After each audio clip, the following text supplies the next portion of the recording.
شروع اللہ کے نام سے جو بڑا مہربان نہایت رحم والا ہے۔ ہا میم عین سین قاف۔ خدائے غالب و دانا اسی طرح تمہاری طرف مضامین اور براہین بھیجتا ہے جس طرح تم سے پہلے لوگوں کی طرف وہی بھیجتا رہا ہے۔ جو کچھ آسمانوں میں اور جو کچھ زمین میں ہے سب اسی کا ہے، اور وہ عالی رتبہ اور گرام قدر ہے۔ قریب ہے کہ آسمان اوپر سے پھٹ پڑیں اور فرشتے اپنے پروردگار کی تعریف کے ساتھ اس کی تسبیح کرتے رہتے، اور جو لوگ زمین میں ہیں ان کے لیے معافی مانگتے رہتے ہیں۔ سن رکھو کہ خدا بخشنے والا مہربان ہے۔ اور جن لوگوں نے اس کے سوا کارساز بنا رکھے ہیں وہ خدا کو یاد ہیں، اور تم ان پر داروغہ نہیں ہو۔ اور اسی طرح تمہارے پاس قرآن عربی بھیجا ہے تاکہ تم بڑے گاؤں یعنی مکے کے رہنے والوں کو اور جو لوگ اس کے ارد گرد رہتے ہیں ان کو رستہ دکھاؤ، اور انہیں قیامت کے دن کا بھی جس میں کچھ شک نہیں خوف دلاؤ۔ اس روز ایک فریق بہشت میں ہوگا اور ایک فریق دوزخ میں، اور اگر خدا چاہتا تو ان کو ایک ہی جماعت کر دیتا، لیکن وہ جس کو چاہتا ہے اپنی رحمت میں داخل کر لیتا ہے، اور ظالموں کا نہ کوئی یار ہے اور نہ مددگار۔ کیا انہوں نے اس کے سوا کارساز بنائے ہیں؟ کارساز تو خدا ہی ہے، اور وہی مردوں کو زندہ کرے گا، اور وہ ہر چیز پر قدرت رکھتا ہے۔ اور تم جس بات میں اختلاف کرتے ہو اس کا فیصلہ خدا کی طرف سے ہوگا۔ یہی خدا میرا پروردگار ہے، میں اسی پر بھروسہ رکھتا ہوں اور اسی کی طرف رجوع کرتا ہوں۔ آسمانوں اور زمین کا پیدا کرنے والا وہی ہے۔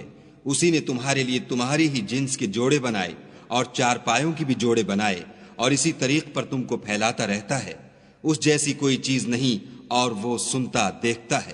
آسمانوں اور زمین کی کنجیاں اسی کے ہاتھ میں ہیں۔ وہ جس کے لیے چاہتا ہے رزق فراخ کر دیتا ہے، اور جس کے لیے چاہتا ہے تنگ کر دیتا ہے۔ بے شک وہ ہر چیز سے واقف ہے۔ اس نے تمہارے لیے دین کا وہی رستہ مقرر کیا جس کے اختیار کرنے کا نوح کو حکم دیا تھا، اور جس کی اے محمد صلی اللہ علیہ وآلہ وسلم ہم نے تمہاری طرف وہی بھیجی ہے، اور جس کا ابراہیم اور موسیٰ اور عیسیٰ کو حکم دیا تھا، وہ یہ کہ دین کو قائم رکھنا اور اس میں پھوٹ نہ ڈالنا۔ جس چیز کی طرف تم مشرکوں کو بلاتے ہو وہ ان کو دشوار گزرتی ہے۔ اللہ جس کو چاہتا ہے اپنی بارگاہ کا برگزیدہ کر لیتا ہے، اور جو اس کی طرف رجوع کرے اسے اپنی طرف رستہ دکھا دیتا ہے۔ اور یہ لوگ جو الگ الگ ہوئے ہیں تو علم حق آ چکنے کے بعد آپس کی ضد سے ہوئے ہیں، اور اگر تمہارے پروردگار کی طرف سے ایک وقت مقرر تک کے لیے بات نہ ٹھہر چکی ہوتی تو ان میں فیصلہ کر دیا جاتا، اور جو لوگ ان کے بعد خدا کی کتاب کے وارث ہوئے وہ اس کی طرف سے شبہ کی الجھن میں پھنسے ہوئے ہیں۔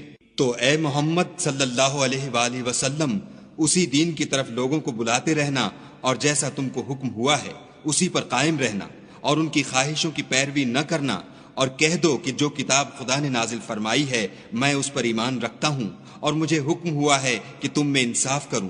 خدا ہی ہمارا اور تمہارا پروردگار ہے، ہم کو ہمارے اعمال کا بدلہ ملے گا اور تم کو تمہارے اعمال کا۔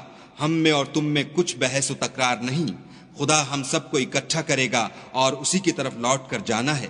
اور جو لوگ خدا کے بارے میں بعد اس کے کہ اسے مومنوں نے مان لیا ہو جھگڑتے ہیں، ان کے پروردگار کے نزدیک ان کا جھگڑا لغو ہے، اور ان پر خدا کا غضب اور ان کے لیے سخت عذاب ہے۔ خدا ہی تو ہے جس نے سچائی کے ساتھ کتاب نازل کی اور عدل و انصاف کی ترازو، اور تم کو کیا معلوم شاید قیامت قریب ہی آ پہنچی ہو۔ جو لوگ اس پر ایمان نہیں رکھتے وہ اس کے لیے جلدی کر رہے ہیں، اور جو مومن ہیں وہ اس سے ڈرتے ہیں اور جانتے ہیں کہ وہ برحق ہے۔ دیکھو جو لوگ قیامت میں جھگڑتے ہیں وہ پرلے درجے کی گمراہی میں ہیں۔ خدا اپنے بندوں پر مہربان ہے، وہ جس کو چاہتا ہے رزق دیتا ہے، اور وہ زور والا اور زبردست ہے۔ جو شخص آخرت کی کھیتی کا طالب ہو اس کے لیے ہم اس کی کھیتی میں افزائش کریں گے، اور جو دنیا کی کھیتی کا خواستگار ہو اس کو ہم اس میں سے دیں گے، اور اس کا آخرت میں کچھ حصہ نہ ہوگا۔ کیا ان کے وہ شریک ہیں جنہوں نے ان کے لیے ایسا دین مقرر کیا ہے جس کا خدا نے حکم نہیں دیا؟ اور اگر فیصلے کے دن کا وعدہ نہ ہوتا تو ان میں فیصلہ کر دیا جاتا، اور جو ظالم ہیں ان کے لیے درد دینے والا عذاب ہے۔ تم دیکھو گے کہ ظالم اپنے اعمال کے وبال سے ڈر رہے ہوں گے، اور وہ ان پر پڑھ کر رہے گا، اور جو لوگ ایمان لائے اور نیک عمل کرتے رہے وہ بہشت کے باغوں میں ہوں گے۔ وہ جو کچھ چاہیں گے ان کے پروردگار کے پاس موجود ہوگا، یہی بڑا فضل ہے۔ یہی وہ انعام ہے جس کی خدا اپنے بندوں کو جو ایمان لاتے اور عمل نیک کرتے ہیں بشارت دیتا ہے۔ کہہ دو کہ میں اس کا تم سے صلہ نہیں مانگتا، مگر تم کو قرابت کی محبت تو چاہیے، اور جو کوئی نیکی کرے گا ہم اس کے لیے اس میں ثواب بڑھائیں گے، بے شک خدا بخشنے والا قدردان ہے۔ کیا یہ لوگ کہتے ہیں کہ پیغمبر نے خدا پر جھوٹ باندھ لیا ہے؟ اگر خدا چاہے تو اے محمد صلی اللہ علیہ وآلہ وسلم تمہارے دل پر مہر لگا دے، اور خدا جھوٹ کو نابود کرتا اور اپنی باتوں سے حق کو ثابت کرتا ہے، بے شک وہ سینے تک کی باتوں سے واقف ہے۔ اور وہی تو ہے جو اپنے بندوں کی توبہ قبول کرتا اور ان کے قصور معاف فرماتا ہے، اور جو تم کرتے ہو سب جانتا ہے۔ اور جو ایمان لائے اور عمل نیک کیے ان کی دعا قبول فرماتا اور ان کو اپنے فضل سے بڑھاتا ہے، اور جو کافر ہیں ان کے لیے سخت عذاب ہے۔ اور اگر خدا اپنے بندوں کے لیے رزق میں فراخی کر دیتا تو زمین میں فساد کرنے لگتے، لیکن وہ جس قدر چاہتا ہے اندازے کے ساتھ نازل کرتا ہے، بے شک وہ اپنے بندوں کو جانتا اور دیکھتا ہے۔ اور وہی تو ہے جو لوگوں کے نا امید ہو جانے کے بعد مہ برساتا اور اپنی رحمت یعنی بارش کی برکت کو پھیلا دیتا ہے، اور وہ کارساز اور سزاوار تعریف ہے۔ اور اسی کی نشانیوں میں سے ہے آسمانوں اور زمین کا پیدا کرنا، اور ان جانوروں کا جو اس نے ان میں پھیلا رکھے ہیں، اور وہ جب چاہے ان کے جمع کر لینے پر قادر ہے۔ اور جو مصیبت تم پر واقع ہوتی ہے سو تمہارے اپنے فعلوں سے، اور وہ بہت سے گناہ تو معاف کر دیتا ہے۔ اور تم زمین میں خدا کو عاجز نہیں کر سکتے، اور خدا کے سوا نہ تمہارا کوئی دوست ہے اور نہ مددگار۔ اور اسی کی نشانیوں میں سے سمندر کے جہاز ہیں جو گویا پہاڑ ہیں۔ اگر خدا چاہے تو ہوا کو ٹھہرا دے اور جہاز اس کی سطح پر کھڑے رہ جائیں۔ تمام صبر اور شکر کرنے والوں کے لیے ان باتوں میں قدرت خدا کے نمونے ہیں۔ یا ان کے اعمال کے سبب ان کو تباہ کر دے اور بہت سے قصور معاف کر دے۔ اور انتقام اس لیے لیا جائے کہ جو لوگ ہماری آیتوں میں جھگڑتے ہیں وہ جان لیں کہ ان کے لیے خلاصی نہیں۔ لوگوں، جو مال و متاع تم کو دیا گیا ہے وہ دنیا کی زندگی کا ناپائیدار فائدہ ہے، اور جو کچھ خدا کے ہاں ہے وہ بہتر اور قائم رہنے والا ہے، یعنی ان لوگوں کے لیے جو ایمان لائے اور اپنے پروردگار پر بھروسہ رکھتے ہیں، اور جو بڑے بڑے گناہوں اور بے حیائی کے کاموں سے پرہیز کرتے ہیں، اور جب غصہ آتا ہے تو معاف کر دیتے ہیں، اور جو اپنے پروردگار کا فرمان قبول کرتے ہیں اور نماز پڑھتے ہیں اور اپنے کام آپس کے مشورے سے کرتے ہیں، اور جو مال ہم نے ان کو عطا فرمایا ہے اس میں سے خرچ کرتے ہیں۔ اور برائی کا بدلہ تو اسی طرح کی برائی ہے، مگر جو درگزر کرے اور معاملے کو درست کر دے تو اس کا بدلہ خدا کے ذمے ہے۔